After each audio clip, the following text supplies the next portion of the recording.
ओम नमः शिवाय। शिवपुराण 5वां अध्याय।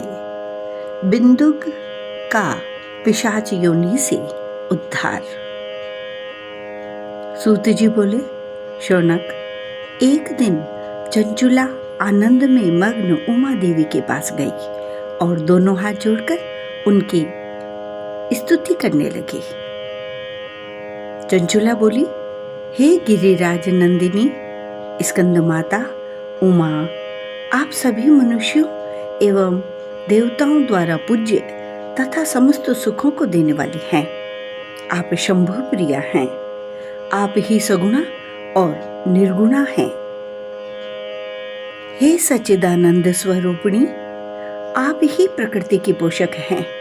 हे माता, आप ही संसार की सृष्टि, पालन और संहार करने वाली हैं।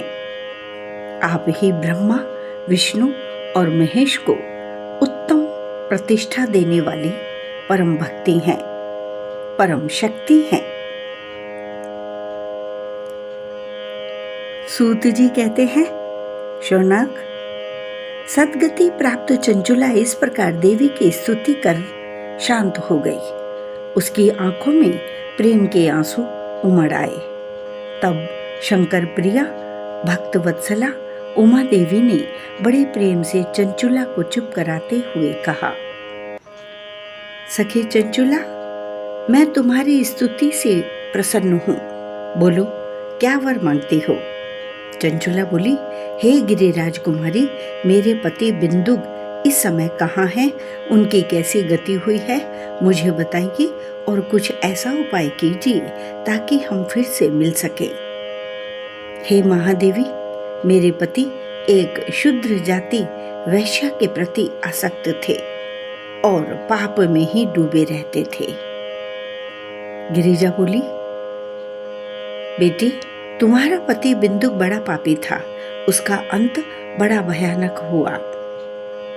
वैश्या का उपभोग करने के कारण वह मूर्ख नरक में अनेक वर्ष तक अनेक प्रकार के दुख भोग कर अब शेष पाप को भोगने के लिए विंध्य पर्वत पर पिशाच की योनि में रह रहा है। वह दुष्ट वहीं वायु पीकर रहता है और सब प्रकार के कष्ट सहता है। सूत जी कहते हैं, शौनक, गौरी देवी की यह बात सुनकर चंचुला अत्यंत दुखी हो गई।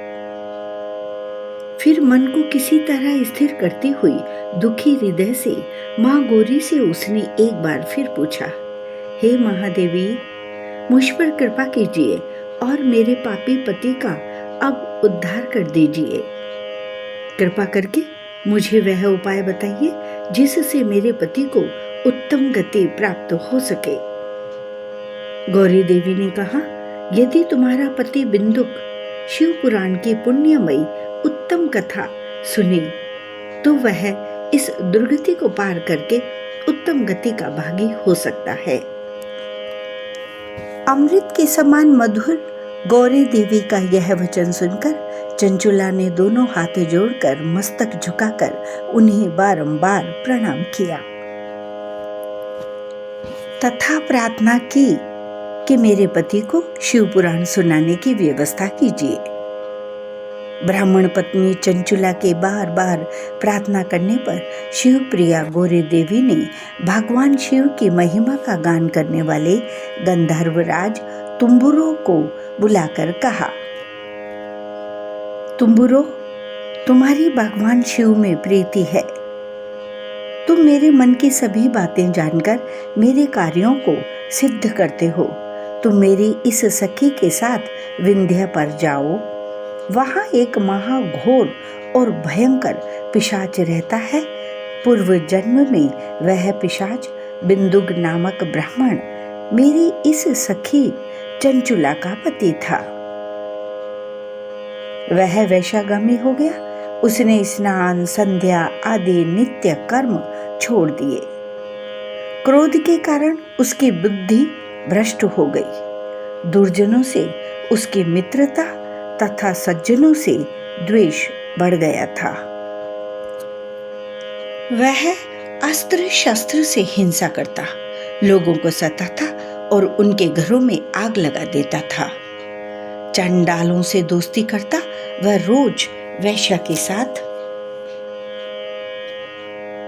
के पास जाता था। पत्नी को त्याग कर दुष्ट लोगों से दोस्ती कर उन्हीं के संपर्क में रहता था। वह मृत्यु तक दुराचार में फंसा रहा। मृत्यु के बाद उसे पापियों के भोग स्थान यमपुर ले जाया गया। वहां घोर नरकों को सहकर इस समय वह विंध्य पर्वत पर पिशाच बनकर रह रहा है और पापों का फल भोग रहा है। तुम उसके सामने परम पुण्यमयी पापों का नाश करने वाली शिव पुराण की दिव्य कथा का प्रवचन करो। इस कथा को सुनने से उसका हृदय सभी पापों से मुक्त होकर शुद्ध हो जाएगा और वह प्रेत योनि से मुक्त हो जाएगा। दुर्गति से मुक्त होने पर उस बिंदुक नामक पिशाच को विमान पर बिठाकर तुम भगवान शिव के पास ले आना। सूत जी कहते हैं, शौनक, माँ उमा का आदेश पाकर गंधर्व राज तुम्बुरो प्रसन्नता पूर्वक अपने भाग्य की सराहना करते हुए चंचुला को साथ लेकर विमान से पिशाच के निवास स्थान विंध्य पर्वत पर गया। वहां पहुंचकर उसने उस विकराल आकृति वाले पिशाच को देखा। उसका शरीर विशाल था, उसकी ठोड़ी बड़ी थी। वह कभी हंसता, कभी रोता और कभी उछलता था। महाबली तुम्बुरो ने बिंदुक नामक पिशाच को पाशों से बांध लिया। उसके पश्चात तुम्बुरो ने शिव पुराण की कथा बांचने के लिए स्थान तलाश कर मंडप की रचना की। शीघ्र ही इस बात का पता लोगों को चल गया कि एक पिशाच के उद्धार हेतु देवी पार्वती की आज्ञा से तुम्बुरो शिव पुराण की अमृत कथा सुनाने विंध्य पर्वत पर आया है। उस कथा को सुनने के लोभ से बहुत से देवऋषि वहां पहुंच गए। सभी को आदर पूर्वक स्थान दिया गया। पिशाच बिंदुक को पाशों में बांधकर आसन पर बिठाया गया और तब तुम्बुरो ने परम उत्तम शिव पुराण की अमृत कथा का गान शुरू किया।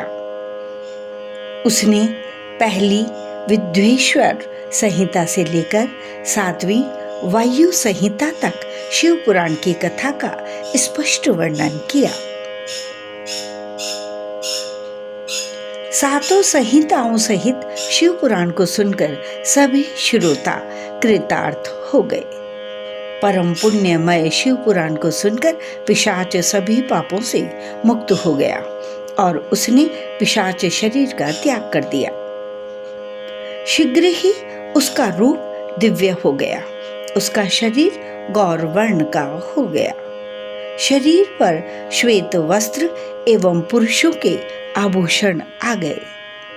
इस प्रकार दिव्य देहधारी होकर बिंदुक अपनी पत्नी चंचुला के साथ स्वयं भी भगवान शिव का गुणगान करने लगा। उसे इस दिव्य रूप में देखकर सभी को बहुत आश्चर्य हुआ। उसका मन परम आनंद से परिपूर्ण हो गया। सभी भगवान महेश्वर के अद्भुत चरित्र को सुनकर कृतार्थ हो उनका यशोगान करते हुए अपने अपने धाम को चले गए। बिंदुक अपनी पत्नी चंचुला के साथ विमान में बैठकर शिवपुरी की ओर चल दिया। महेश्वर के गुणों का गान करता हुआ बिंदुक अपनी पत्नी चंचुला व तुम्बुरो के साथ शीघ्र ही शिव धाम पहुंच गया। भगवान शिव व देवी पार्वती ने उसे अपना पार्षद बना लिया।